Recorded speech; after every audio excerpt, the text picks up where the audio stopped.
আসসালামু আলাইকুম। লিজাস কুকিংয়ে সবাইকে স্বাগতম। আমন্ত্রণ জানাচ্ছি আমার নতুন একটি এপিসোড দেখার জন্য। আজকে আমি তৈরি করব সুজির রসবড়া রেসিপি। আশা করি আমার আজকের রেসিপিটি আপনাদের কাছে ভীষণ ভালো লাগবে। আর ভালো লাগলে আমার চ্যানেলটি সাবস্ক্রাইব করে ফ্রেন্ডস অ্যান্ড ফ্যামিলির সাথে শেয়ার করবেন। আর পাশে থাকা বেল বাটনে ক্লিক করে রাখবেন আমার পরবর্তী ভিডিওর নোটিফিকেশন পাওয়ার জন্য। আর ভিডিওটি দেখা শুরু করার আগে অবশ্যই একটি লাইক দিয়ে তারপর দেখা শুরু করবেন। এর জন্য আমি প্রথমেই দুধের প্রিপারেশনটা করে নেব। এখানে নিয়েছি আমি 4 কাপ পরিমাণ লিকুইড দুধ। আমি এখানে লিকুইড দুধটা ইউজ করেছি, আপনারা চাইলে কিন্তু পাউডার মিল্কটা পানিতে গুলিয়ে নিয়ে নিতে পারেন। এবার এই দুধের মধ্যে অ্যাড করে দিচ্ছি 2 টুকরো দারুচিনি, অ্যাড করে দিচ্ছি 3টি এলাচ। আর এলাচগুলোকে অবশ্যই মুখটা ফাটিয়ে দিতে হবে।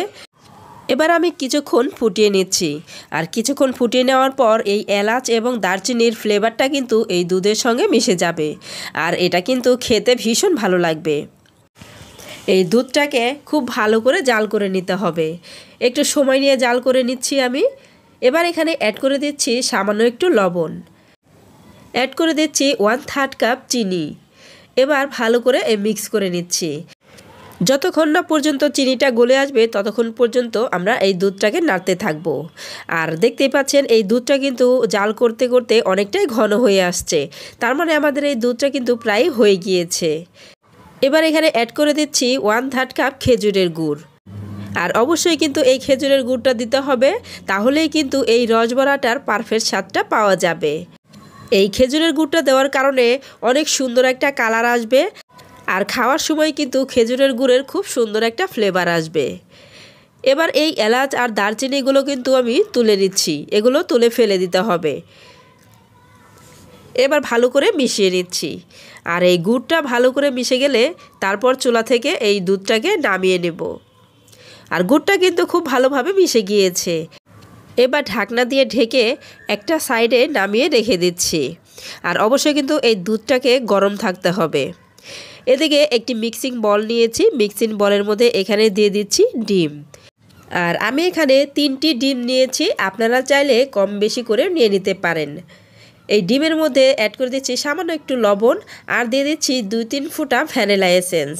এই ভ্যানিলা এসেন্সটা দেওয়ার কারণ হলো এই ডিমের মধ্যে যে একটা গন্ধ আছে এই গন্ধটা থাকবে না, এই ডিমের গন্ধটা চলে যাবে, সেজন্যই ভ্যানিলা এসেন্সটা অ্যাড করে দিয়েছি।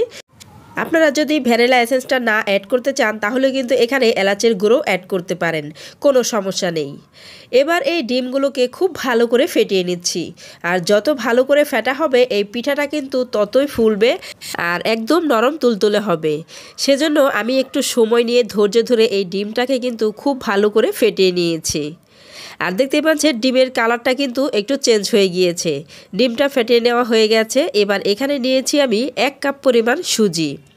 আর এই সুজিটাকে কিন্তু আমি একবারে দিব না, একটু করে দেব আর ভালো করে মিশিয়ে নেব। আর অবশ্যই কিন্তু এই মেশানোর কাজটা একটি ব্যাটার দিয়েই করতে হবে। তো কিছুক্ষণ মিশিয়ে নেওয়ার পর আমি আরও কিছু সুজি দিয়ে দিচ্ছি। এভাবে একটু একটু করে দিয়ে আমি ভালো করে ফেটিয়ে নিচ্ছি। আর যত বেশি সময় ধরে এই ব্যাটারটাকে ফেটিয়ে নেওয়া যাবে এই পিঠাটা কিন্তু তত বেশি ভালো হবে। 1 কাপ সুজি আমি পুরোটাই অ্যাড করে দিয়েছি। এবার খুব ভালো করে এই ব্যাটারটাকে ফেটিয়ে নিতে হবে। আর এই কাজটা কিন্তু একটু সময় নিয়ে ধৈর্য ধরে করতে হবে। কিছুক্ষণ সময় নিয়ে এটা ফেটিয়ে নেওয়ার পর এর কালারটা কিন্তু চেঞ্জ হয়ে যাবে। আর এই ব্যাটারটা কিন্তু একদম ঘন হয়ে আসবে। আর এর থেকে কিন্তু একটু ফমি ফমি ভাব হবে। যখন এরকম ঘন হয়ে আসবে তখন কিন্তু এর কালারটাও চেঞ্জ হয়ে যাবে। আর এরকম উঁচু করলে দেখা যাবে এই ব্যাটারটা কিন্তু পড়ছে না, থেমে থেমে পড়ছে। তখনই বুঝতে হবে এই ব্যাটারটা কিন্তু একদম পারফেক্টভাবে হয়ে গিয়েছে। পিঠা তৈরির জন্য আমাদের এই ব্যাটারটা কিন্তু পুরোপুরি রেডি। এবার পিঠা তৈরি করার পালা। এর জন্য চুলায় একটি প্যান বসিয়ে তেলটা আগে থেকে গরম করে নিয়েছি। এবার এখান থেকে কিছুটা ব্যাটার নিয়ে তেলের মধ্যে ছেড়ে দিচ্ছি। আমি এই ব্যাটারগুলোকে হাত দিয়ে দিচ্ছি, আপনারা চাইলে কিন্তু একটি চামচ দিয়েও দিয়ে দিতে পারেন। আর এই পিঠার সাইজটা আমি এতটুকুই রাখছি, এর চেয়ে বেশি বড়ও করব না, আবার এর চেয়ে বেশি ছোটও করব না। আপনারা চাইলে এর চেয়ে বড় কিংবা এর চেয়ে ছোট করেও পিঠাগুলো তৈরি করে নিতে পারেন। আর এখানে যতগুলো পিঠা দেওয়া যায় আমি ততগুলো এখানে দিয়ে দিচ্ছি। আর এই পর্যায়ে কিন্তু চুলার আঁচটা লোতে রাখতে হবে। আর চুলার আঁচটা লোতে রেখেই এই পিঠাগুলোকে ভেজে নিতে হবে। আর আমার এই পিঠার ব্যাটারটা তেলে দেওয়ার সঙ্গে সঙ্গেই কিন্তু এই পিঠাটা ফুলে ভেসে উঠেছে। এবার একটি প্যাচোলা দিয়ে এই পিঠাগুলোকে উল্টিয়ে পাল্টিয়ে ভেজে নিচ্ছি। আর এই পিঠাগুলো কিন্তু ভাজতে বেশি সময় লাগে না, খুব অল্প সময়ের মধ্যেই এই পিঠাগুলো কিন্তু ভাজা হয়ে যায়। তো এই পিঠাগুলো কিন্তু আমি উল্টিয়ে পাল্টিয়ে ভেজে নিয়েছি। তো ফ্রেন্ডস, দেখতে পাচ্ছেন এই পর্যায়ে কিন্তু অনবরত নাড়তে হবে, নাড়া থামা যাবে না, তাহলে কিন্তু একটা পাশে বেশি কালার চলে আসবে। আর এই পিঠাগুলো কিন্তু ভাজা হয়ে গিয়েছে। এবার এই পিঠাগুলোকে আমি তুলে নিচ্ছি, এর চেয়ে বেশি কালার করার আর কোনো প্রয়োজন নেই। এবার সবগুলো পিঠাই আমি তুলে নিচ্ছি। তো ফ্রেন্ডস, দেখতেই পাচ্ছেন পিঠাগুলোর খুব সুন্দর একটা কালার আসছে। এবার আমি বাকি পিঠাগুলোকেও তুলে নিচ্ছি। তো সবগুলো পিঠাই আমি তুলে নিয়েছি। এবার এই পিঠাগুলোকে রসের মধ্যে দেওয়ার পালা। এদিকে আগে থেকে জাল করে রাখা দুধটা কিন্তু এখনও গরম আছে। আর এই পিঠাগুলো কিন্তু গরম দুধের মধ্যেই অ্যাড করে দিতে হবে, এতে করে এই পিঠাগুলো কিন্তু একদম রসটা খেয়ে ফুলে উঠবে। এবার একটি প্যাচোলা দিয়ে ভালো করে নেড়েচেড়ে পিঠাগুলোকে ডুবিয়ে দিচ্ছি। আর আপনাদের দুধটা যদি এই পর্যায়ে ঠান্ডা হয়ে যায় তাহলে একটু চুলায় দিয়ে আবার গরম করে নেবেন। এবার ঢাকনা দিয়ে ঢেকে অপেক্ষা করছি 4 থেকে 5 ঘন্টা। 4-5 ঘন্টা পর দেখতেই পাচ্ছেন ফ্রেন্ডস, ঢাকনা খুলে আপনাদেরকে একটু দেখিয়ে দিচ্ছি। এই পিঠার রসটা কিন্তু একদম সম্পূর্ণ টেনে নিয়েছে। আর এই পিঠাগুলো কিন্তু একদম ফুলে টসটসে হয়ে গিয়েছে। এখান থেকে একটি পিঠা তুলে আপনাদেরকে একটু দেখিয়ে দিচ্ছি। তো ফ্রেন্ডস, একটু ভালো করে লক্ষ্য করে দেখুন, এই পিঠাটা ভরা কিন্তু শুধু রস। আমি একটু চাপ দিয়ে দেখে দিচ্ছি, দেখতে পাচ্ছেন রসটা কিন্তু নিচ দিয়ে পড়ছে। আর পিঠাটা কিন্তু একদম নরম তুলতুলে হয়ে গিয়েছে। এবার আমি সার্ভ করে নিচ্ছি, পিঠাগুলোকে আমি সার্ভ করে দেখিয়ে দিচ্ছি। তো ফ্রেন্ডস, যারা এই পর্যন্ত আমার ভিডিওটি দেখছেন অথচ লাইক দেন নাই, তারা প্লিজ একটি লাইক দিয়ে দেবেন। আর যারা এখনও আমার চ্যানেলটি সাবস্ক্রাইব করেন নাই, তারা প্লিজ আমার চ্যানেলটি সাবস্ক্রাইব করে দেবেন।